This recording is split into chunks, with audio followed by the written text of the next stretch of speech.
Er vi alkoholikere, eller er vi ikke? Vi er ikke alkoholikere. Okay. Altså, forskellen er, vi bestemmer selv, hvornår vi har lyst til at drikke. En alkoholiker kan ikke lade være. Nej, præcis. Vi lejer en bil, fuldstændig lige meget, hvilken en. Som en natkolibri, og gennem mørke motorveje, som synkende sten. Og små sten bliver til sand, og der er noget, der skrider inde i mig. En mark sat i brand, og på min skulder din lette hånd.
Den er tom for os, når vi glider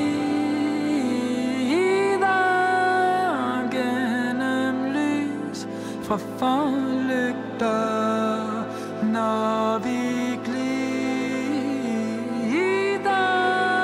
mod de lysende og pupiller og bare os to på toppen af en langsomt væltende Storebæltsbro.